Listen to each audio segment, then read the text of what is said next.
Okay, since I got to do this without you guys having an outline, we're going to do a lot of reading. We went through last week with the Rahab. Everybody remembers it was here? Or Gary, you weren't here, right? No, you have no idea. No story. No, you don't get any background. Now everybody knows it. But, Wasn't here either. okay, that's okay. We're picking on them. Okay, you're okay. You're okay. You know, Rahab, as we did, we know she was one of the ladies in the genealogy of Jesus in Matthew, which didn't have what you call a stellar reputation. If we go through some of the other genealogies, well, this says it. Outside of Jesus, who was perfect in the Bible? Nobody, right. But we have a lot of great men and women of God. If you go through a genealogy, we'll just name some. We have who? King David. Okay, that's supposed to be the last one. Who said that? Abraham. Well, we had King David, pretty good guy. King David was a pretty good guy. We had Abraham, Isaac, Jacob, Judah, right? Noah. Moses. None of them were perfect, right? They all had attributes. They all had specific places in the historical record. Yeah. Okay, so wait, let's see. What was it? It was wasn't it Judah that picked up his own daughter-in-law, thinking she was a prostitute? That was Judah, right? Or Ruth? No, it wasn't Ruth. No, Ruth was good. Ruth was good. Yeah, it was in the Yeah. Then you had what was it? Abraham that told the Egyptians that his wife was his sister? Yeah, Twice. Yeah. Yeah. A little selfish reasons there. Then we had Jacob and Esau. What happened there? Stole the birthright. Stole the birthright. Stole it. But these are all. Moses was a murderer. When you think about it, Judy, I know, and we got to do it. This whole Jewish thing, we got a little problem with some of this historical stuff here. Okay? Yes. Yeah. I mean, we have issues. We have issues with it. But we go through that. But now we go to first David. That's kind of where we want to go tonight. Now, how do we start this? He was an adulterer. Yeah, that's where we're going. Here's the problem now. Okay, we know David was character. He was, what is the verse? Man after God. Acts, right? Yeah, it was Acts 13, somewhere there. Mm-hmm. Man after God's own heart. That's pretty high stature, you would think. All right? But he wasn't perfect, and we know that. Now, we're not going to read the whole thing. Let's go through the story. Let's talk about the story of David. We know where he came from. I'm sure we all know that. But let's go to the time when he's the king. It's at night. He's not on the battlefield. He's in his house. So let's just open it up. What happened? He sees Bathsheba from bathing on the other rooftop. Okay, what did he do? Then what did he do? You know what he did. Keep it clean, Jim. Keep it clean. Okay, we all kind of know where the story goes here, okay? Did David lie? Yes. Okay, what encompassed the lie? Was it just saying, Joe, you got a blue shirt on?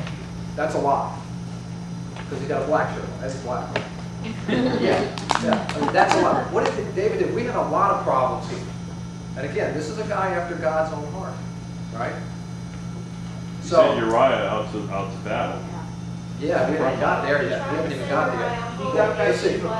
What was the first, let's try and categorize. Well, the first thing. He actually tried to send Uriah home to be with his wife so that Uriah would think that he was the one who impregnated her and not David. That's why he then sent him out on the front line. How come a woman knows this so well? It's true. But his first problem was not, he didn't tell a lie to start this whole thing. We all know. Okay, well, some of us are old enough here. Who remembers Nixon? Right? Okay, what happened to Nixon? For those who don't remember, he was a president back then. Impeached. What's he famous for? What's he famous for?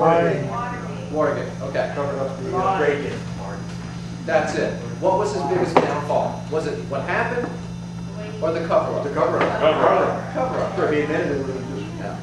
And just the little political side, which we're not getting into, but the historical, does anybody know what really caused Watergate? Not the stuff that we see in the movie. Anybody know? were they trying to get the files or something? Or the break-in? Does anybody know what was behind that break-in? This is, I read all kind of weird stuff and everything. Well, This was an interesting side. It was about the election. It's gotta be a woman. No, it was not a It wasn't about the election? woman. Huh? Wasn't it about the election coming up? Well, the story was floated out here is that, you know, there was the, trying to get some, this is what really happened, okay, now, this stuff fascinates me. Back in the 50s, Nixon had a brother up in Canada who owned these restaurants, these hamburger place stuff, and he was an idiot. And just, you know, he goes like, well, he needed money. Well, somebody loaned him some money. Howard Hughes. Howard Hughes.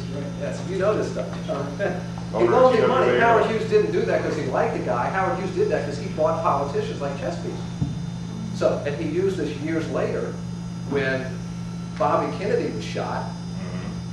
Howard Hughes is sitting as the crazy maniac. You see the pictures with the long nail stuff up in the hotel in Vegas. And he's watching the stuff on TV and calls up his guy, which was, what was the second guy? Mayhew, Robert Mayhew. And says, you know what? Larry O'Brien, who was running Robert Kennedy's thing, all of a sudden said, he doesn't have a candidate. Go buy him. Buy the whole thing. We can have the whole Democratic machine. I can own them. I already own the Republicans because what nobody else knew is he had Richard Nixon in his pocket for that $200,000 he gave his brother. So anyway, they bought Larry O'Brien. Oh, it's amazing. So you go forward 4 or 5 years, Nixon was so paranoid, he knew that Howard Hughes had something to do with Larry O'Brien and the Democrats, and that's what those guys went in to do, to try and get proof that Larry O'Brien was on the payroll of Howard Hughes. And the whole, and people who lived through it, we all know, it all blew up, and Nixon, who resigned because he was going to be impeached, and his own party went to him and said, you've got to get out. The problem was the cover-up. It was the cover-up. He didn't really do anything except being just an obnoxious, kind of paranoid guy, because he didn't even have anything to do with that. It was the operative. But that's what happened. Well, anyway, the point was it was a cover-up. Now, what was David's first problem here? Did he tell a lie to somebody? Did this thing start with a lie? The very first thing he did? No, the No first lie. problem was that he No was lie. going after a woman who was married. Well, before he even got there, what was his problem? Why was he not on the battlefield? This was the greatest, at the time, the greatest warrior. We all know David and Goliath, we know how he's led the army, how He was in a place he shouldn't have been. casualness is what it was. He was at home goofing off because he was getting a little puffed up with himself. And while everybody else is fighting, he's out on the roof looking around and he sees Bathsheba, right? Okay. What's the history of Bathsheba? Where did Bathsheba come from? We all know. What did you say? Who was her husband? Uriah the Hittite. Uriah the Hittite. Was there a relationship between Uriah the Hittite and David previous to this? Yeah, because he was his main head warrior. Exactly. Where was that? Somebody do this. Who's got a Bible handy real quick? We're just going to do this real quick. 1 Chronicles 11.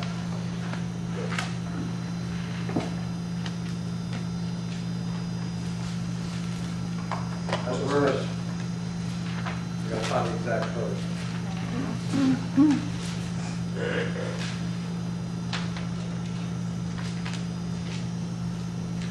Yeah, if you start, we're not going to read all this, but in verse 10, it starts with describing David's mighty men, the band of brothers they had, so to speak, which was his guys they hung out with. These were the guys they fought together, they ate together, they partied together, they probably chased women together. This was his buddies. These were the warriors, okay? But if you go to verse... All right, you got it, Joe? Okay, when they start describing... He starts going down the list of the band of brothers. Go to verse 41. 3 words. Uriah the Hittite. Uriah the Hittite. David knew him. David was friends with him. These were good guys. Do you think he didn't know who Uriah the Hittite was married to? He knew. You think he didn't know who Bathsheba was? I mean, obviously she was a babe. You know? So his first problem was casualness. He let his guard down. He was the king. He was the man. He was the guy.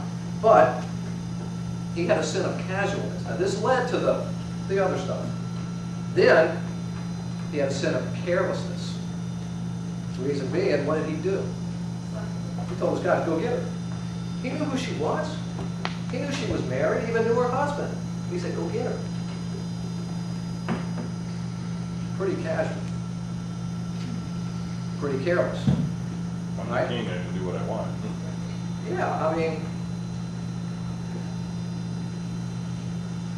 okay, 1 Corinthians 10:12, part of the verse says, let him that thinks he stands take heed lest he fall. He was too puffed up with his own self. He thought, I'm okay. But wasn't Solomon the baby that? Not yet, no. We'll get there, because we're going to go through the whole, we're just going to go through the story real quick. Like I said, this is where we're going to do this, because I went through too many outlines and it didn't work, so we're going to do it this way. 1 Corinthians 6:18, again, Apostle Paul, flee fornication. David didn't flee fornication. He was careless. He was careless. First he was casual, then he was careless. Caused a lot of problems. Now the next thing is compulsive. Now again, none of these are lies yet. We haven't got to a lie. But he was compulsive, because what did he do? He said, go get her. Bring her here. Well, I don't think he was telling him to go get her so he could play dominoes. I mean, you know, I mean, it's kind of obvious here. But everybody else is on the battlefield. Now, let's go. So we know what happened. She leaves, she goes back. Okay. What happens next? What does she do? She sends a message to him. Does anybody remember what the message was? She was pregnant. Pregnant. Now we got a problem. Now we got a real problem. He's the king. One of his good buddies, who's fighting, has a wife who's now pregnant. He knows who the dad is. He's got a problem. Now we're getting into deceit and everything else. He's got to figure out how to get rid of this. Okay, go ahead, go ahead. What happened next? What did he do? You already said it. Stacey, yeah, you said it. You said it. You jumped ahead. You got to pay the price now. Uriah comes back and tries to get Well, him but to go home. he sent for Uriah. Right, he tried to get Uriah to go home, but Uriah didn't want to. Yeah, this is what he does. And he gets home. He sends for Uriah off the battlefield. Tells him, look, come here. Go home. Spend a weekend with your wife. Because he figures that she's a babe. This guy's been on the battlefield. He'll go home. He'll sleep with his wife. Then she says she's pregnant. People find out. Hey, the guy came home and they had sex. You know, that covers it up. I'm clean. I'm good to go. Doesn't work that way, does it? I mean, we think it does, but it just doesn't happen. So what happens? Uriah won't go home. Because as an honorable band of brothers that he is, and a warrior and a fighter, he says, I can't go do this while everybody that I'm associated with is out there fighting for their life and doing the battle. So he sleeps on the porch and doesn't go home. Now David's got another problem. He can't even make the guy go home and sleep with his own wife. So he's got to figure out, okay, what do I do now? I know. I'll get him drunk. I'll get him drunk. So he does. He has a feast, invites him in, they're having this party there. He goes, the guy still won't go home and sleep with his wife. So he goes, I got to go farther here. We got to make this, we got to cover this up. Now what does he do, Stacey? He sends him back. Then he sends, I forgot the guy's name, he says, here, go out there, put him on the front line, because he sent a note. His own death warrant he sent in a note that Uriah carried to give to the guy. And when the guy reads the note, it says, by the way, put Uriah in the front line and then back off and let him get killed. Now this is King David, a man after God's own heart, right? And he's just getting in deeper and deeper and deeper. Now, how many of us here, don't tell on yourself, we'll say, how many here knows somebody that was married and had a little problem, and their marriage blew up from it? John Edwards. Big problem. Now he's going to jail. Well, we'll see. I don't know. You think they got a good enough case? I don't know if it's working. Secret Service. I think he means personally. I know. I was Yeah. just teasing. But I mean, the thing is, not only is this not unique to a biblical narrative, we've seen it in all levels of society. I mean, you know, infidelity. It never leads to anything good. And it all is encompassed under the umbrella of a lie. Because it's deceit, it's carelessness, it's casualness. I mean, you put it all in there, it's just stirring the soup. You've got a problem. You've got a problem. So now this poor Uriah guy, who obviously had to be a stud. I mean, he's married to the hot babe, right? Not necessarily. He's a warrior. Maybe she married him for his heart. You think? Okay, maybe he looked like Woody Allen. I don't think so. I think that guy's probably a stud. But now, David knew this. David may have been in the wedding. He knew this, but look at the lengths he's going now, all to protect the fact that, okay, people are going to know that I did this. He's got to cover it up. So he's got another problem. So he sends the guy with a note with his own death sentence on it to hand to the guy who reads it and says, oh, you're right, you go up there, okay? Go up there, we're backing you up. And as soon as he gets up there, they all back away and they kill the poor guy. So now, after she grieves for whatever the period was, it doesn't tell us how long it was, David sends for her, brings her in. Now he thinks he's got it covered, right? Because, okay, I'm taking care of her, I made her my wife, and now she's pregnant, everything will be fine. Now, how many of us have done things that we think, nobody's saw me do this? You know? Sooner or later, the truth always comes out. Yeah, that little trip you had in Vegas that you thought nobody knew about, right? So you get to Numbers 32:20. Oh, he was there? Yeah, just a couple weeks ago. But I wasn't quiet about it. I told everybody about It it. was Pentecostal. It's a word of knowledge that got here. Okay. What was it, Joe? Yeah, no, until like myself, Numbers 32:23, if someone has the Bible, look up The sin will find you out. I mean, yeah. the sin will find you out. Your sin We'll find you out. Yeah, and no matter, you know, we're all guilty of it. I mean, you know, we're not going to ask everybody to stand up and tell them. Well, we might. We might do that. Did you ever hear that old No, adage? Reed, I'm not going to do that. Did you ever hear that old adage? Oh, what an evil weapon when That's first right. practice to deceive. That's right. That's what And for us guys, okay, we're not at men's night out, but this is just the truth for anybody. I know I'm not the only one that's been in this position. I don't care what you've ever done and how many years ago it was, your wife is not forgiven.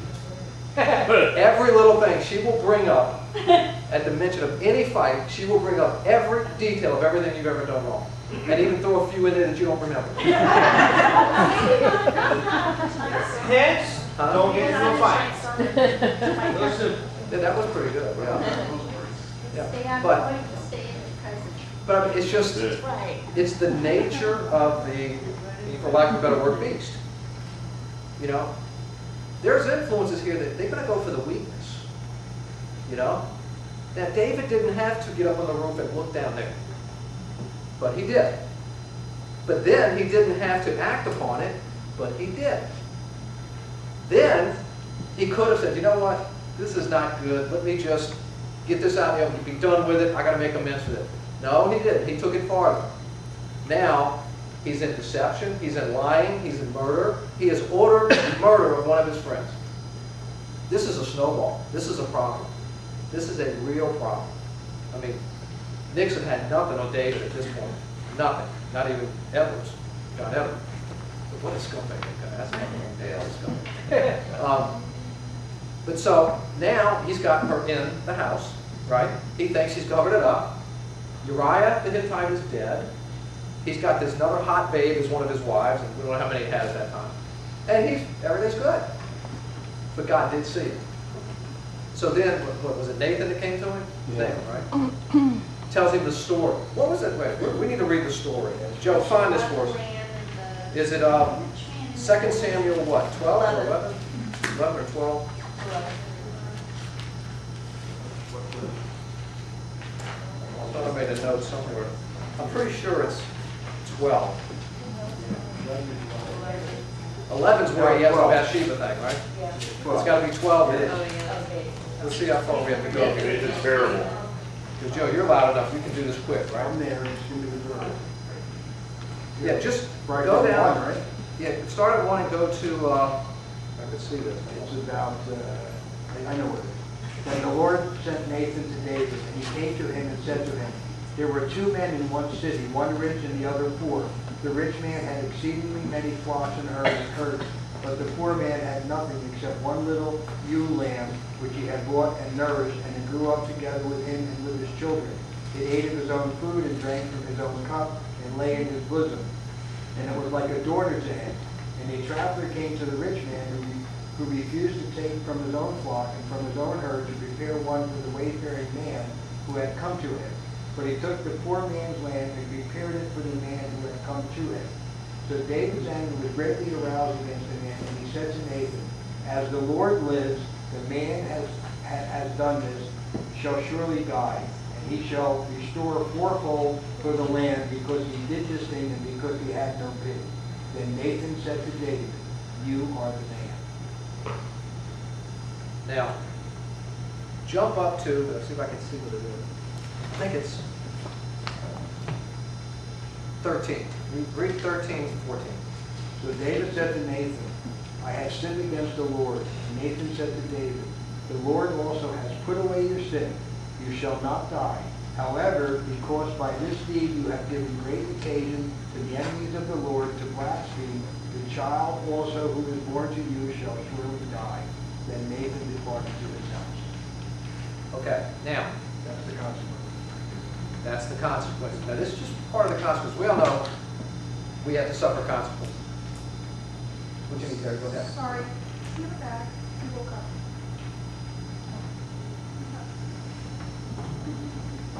Ms. Robinson, switching the cat bag.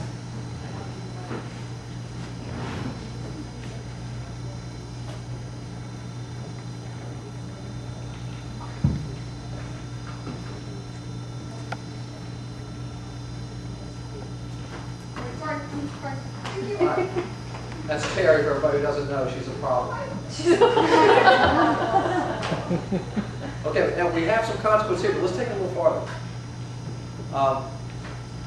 Regardless of what happens to us here, and we've seen people that I'm sure you see in the news, stuff like that, famous people that go, how can they get away with this and not have any consequences for what they do? I mean, and most of it's like that.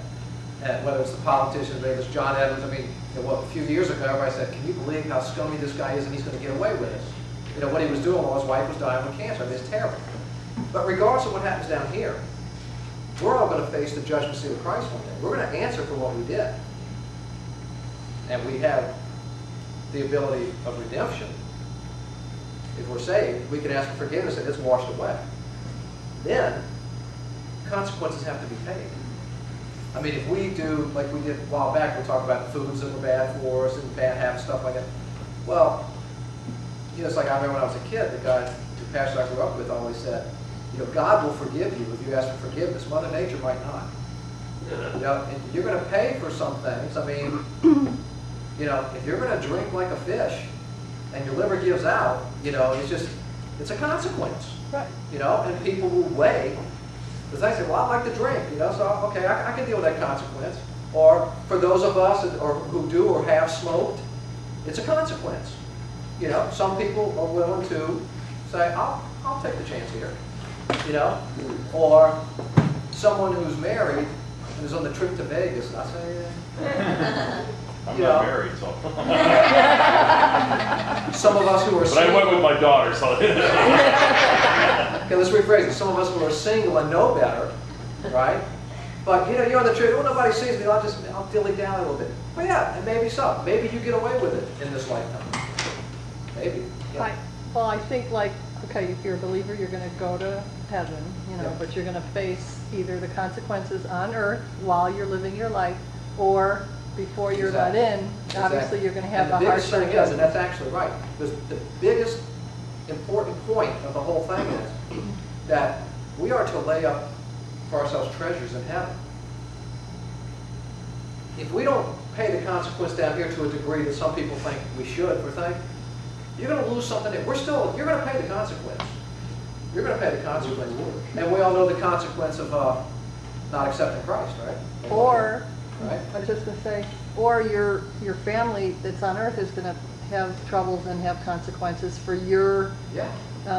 disobedience to God either on earth. When you get to heaven, your family's gonna have those consequences because the legacy. Okay, let's go there now, because that's exactly the right thing. So let's go back to David. Where was he at here? And now he's got Bathsheba as his wife. She's pregnant. She has a son, right? Mm-hmm. He thought he had this covered up till Nathan kind of blew the lid off of that. But what did David do? Did David try and wiggle out of it? No. He owned up to it and said, you know what, this is terrible. This is terrible. He admitted it because he was a man after God's own heart. He's the only one in the Bible that was ever described that way. The only one. And look what he did. So it'd be kind of hard for us to claim that we can be good and righteous people when David, a man after God's own heart, fell to this. He had everything. He had more to lose than probably any of us in here. I mean, this guy was the man. Probably more than all of us in here. Yeah, he was the man. I mean, and it just kept getting bigger and bigger and bigger. Well, now he realizes, I was wrong. And not only did he sin against his buddy that had killed, Bathsheba, or anybody else, he sinned against God. And Sin against the Lord. He admitted it. So, what did Nathan tell him? He said, God forgives you. He's taken that away. But you're going to pay the consequence. You're going to pay for it. How did he pay for it?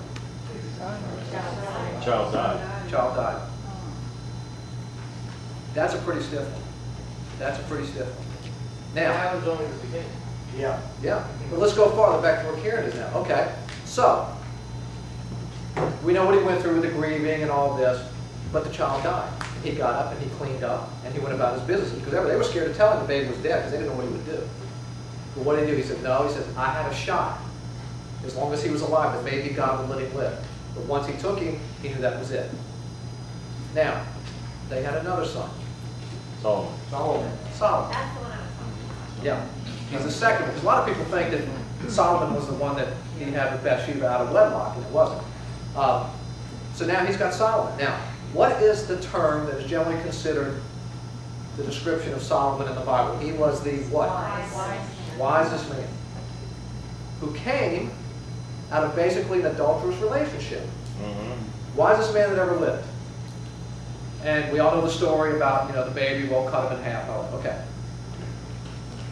He was the richest man that ever lived, had more wealth. Even if you related to today's standards, he would be far wealthier than anybody that's ever lived. How did he die? Empty. Where did he die? Where was he? He was in a wilderness with Howard Hughes fingernails, and he went nuts. He went nuts. He had nothing left. Yeah, that's a consequence. What was the consequence? And here's the thing, a lot of people miss this. Solomon had 700 wives and a bunch of concubines. 300 concubines, 700 Yeah, wives. yeah, which is 700 mother-in-law. for somebody who was the wisest man that ever lived. That's got to make that That's real dumb. That's got to make you think. And I can't go there because you all know my wife. I can't say a word. But I don't need 700 of them. I can tell you that.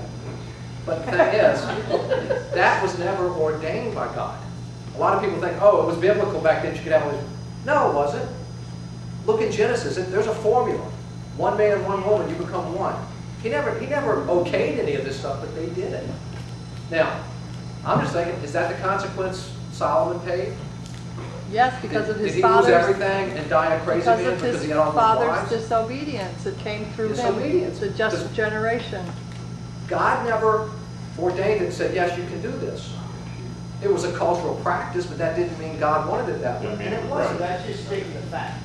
Yeah, Well, that is- that's all it was. That's all it was. It was a thing that everybody wanted to do. You know, my thing is this: how do you have time to deal with 700 wives and 300 concubines? You're just very busy and you're not willing to. You've got to be a wise man to figure that one out. How do you remember all the wedding, your anniversary dates? That's what you have in mind. That's why you're wise. Yeah, yeah.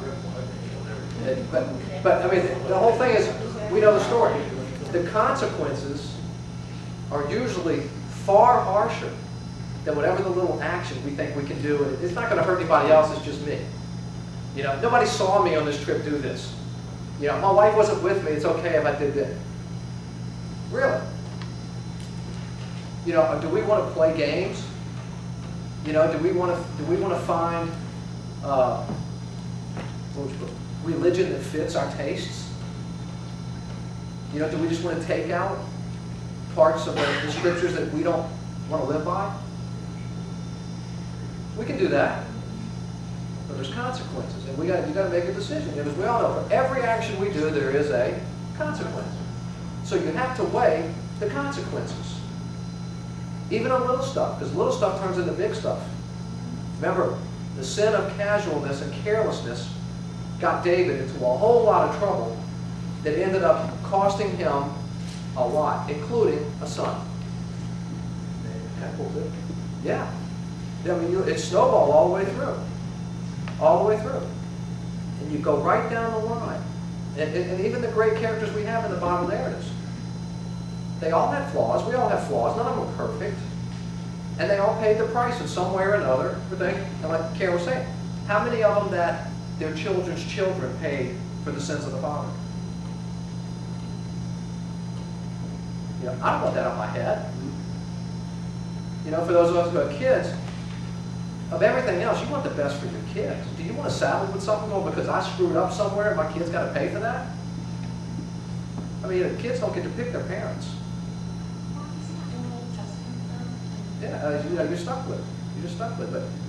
But it's just that I think we need to, a lot of times, take an assessment and realize we're not perfect. No one's going to be perfect. But we're supposed to do what we're supposed to do because there are consequences. And the consequences may not happen today. May not happen next week. You know? I mean, you may have done something as a teenager that comes back and haunts you 40 years later. And it could be big, it could be little. I mean, now I'm old enough, some of you guys remember this.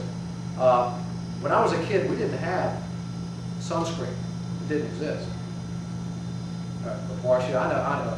We don't want to hear about your wild flight attendant days, okay? All I'll say is this. Oh, I'm good, okay. You know, Brazil is famous for their bathing suits, right? That's all I'm going to say. You're blushing, Marcia, you're giving it away.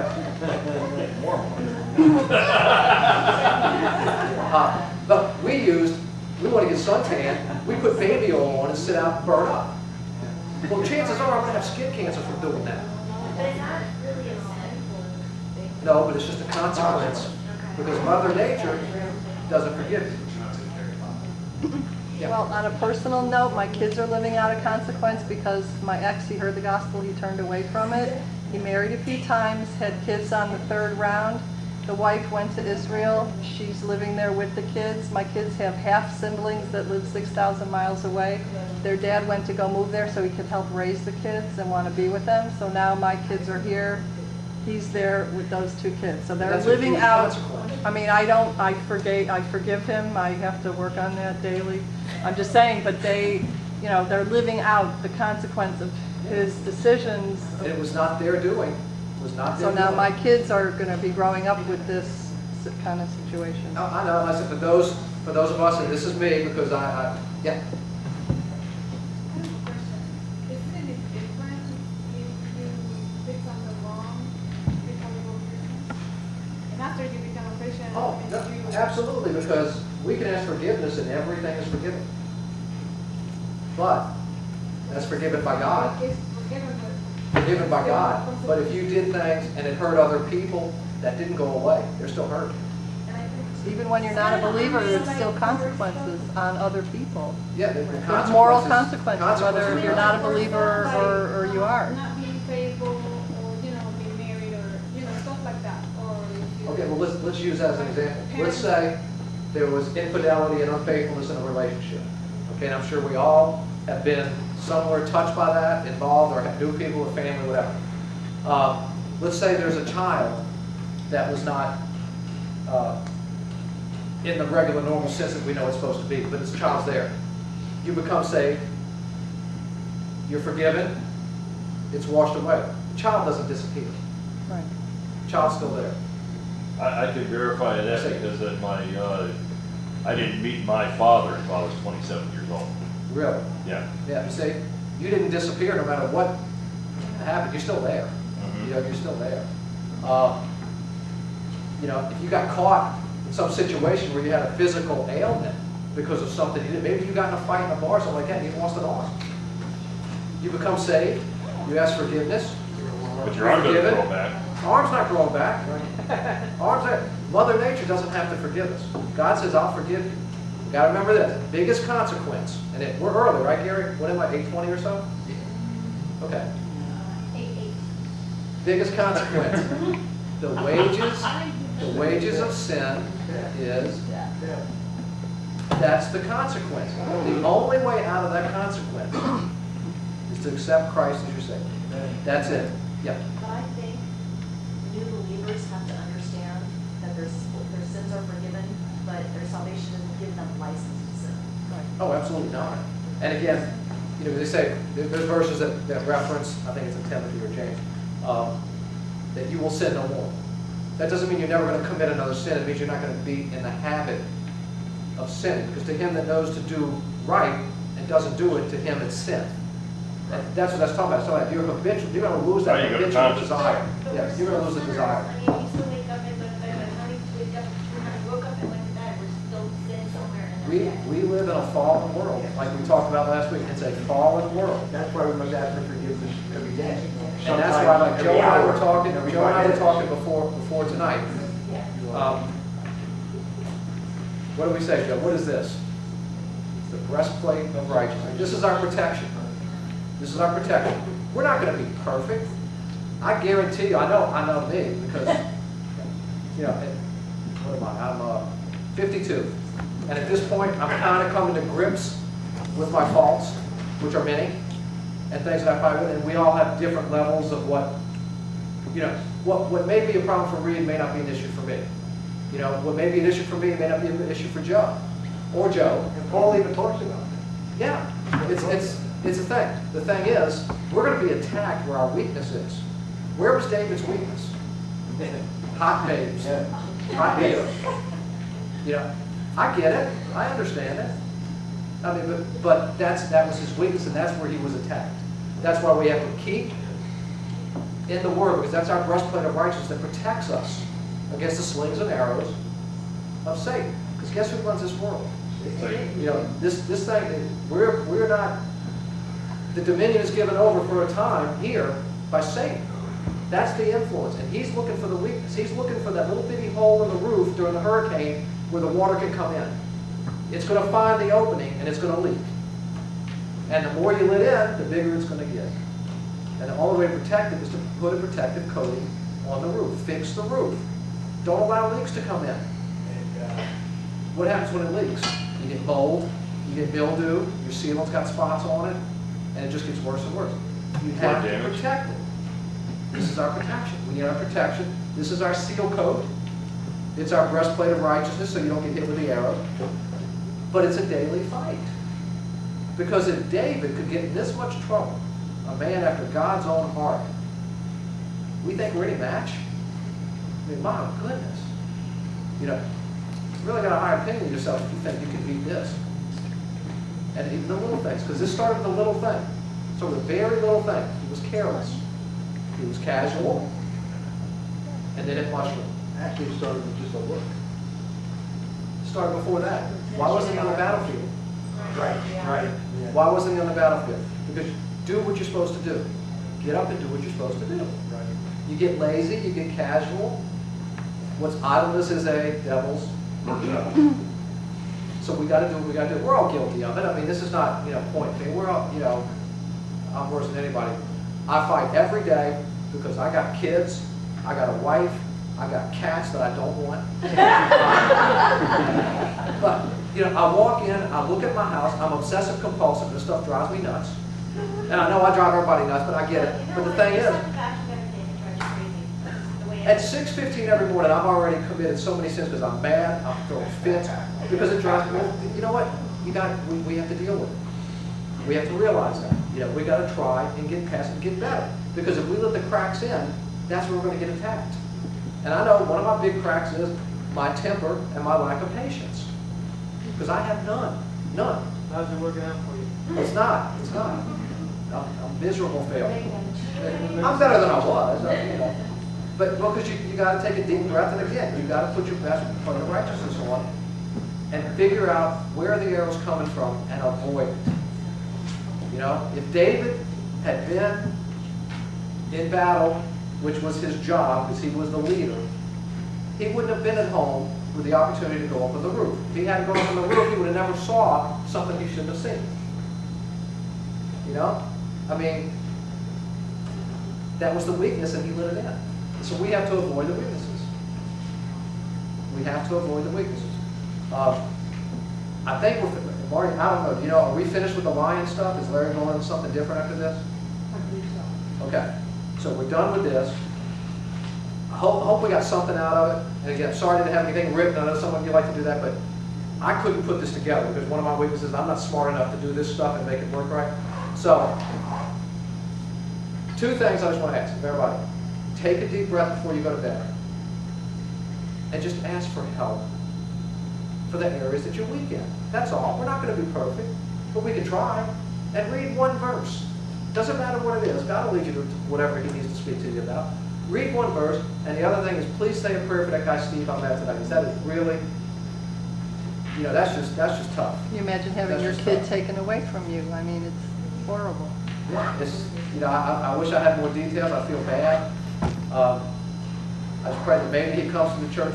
He was here tonight, and his wife died on Thursday. So it's, it's a tough. We all got problems. That's a tough one. That's a tough one. Yeah, Robert. I heard on the radio today, and it hurt me too, out of Washington State, the guy killed his teenage daughter, killed his wife, set the house on fire, and he just found his body I up heard in the about sun. that. Yeah, I heard. Like I said, How angry can you be to do that? and no matter what we go through, there's always another story. I mean, I've had a lot of bad things happen to me in my life. I don't know if someone was brought up on me or whatever. We've all had that. There's always something a lot worse. And you hear the stories about kids getting killed, kidnapped. You guys probably know Casey because you have her little girl that drowned in her pool. I guess it's almost 3 years ago now. And that was a tough one because that was Emily's little playmate. They played together. Yeah, I'm not saying that was a consequence for something their parents did. But I've never lost a child like that. Yeah, I never have. I can't say I know how that feels. I don't.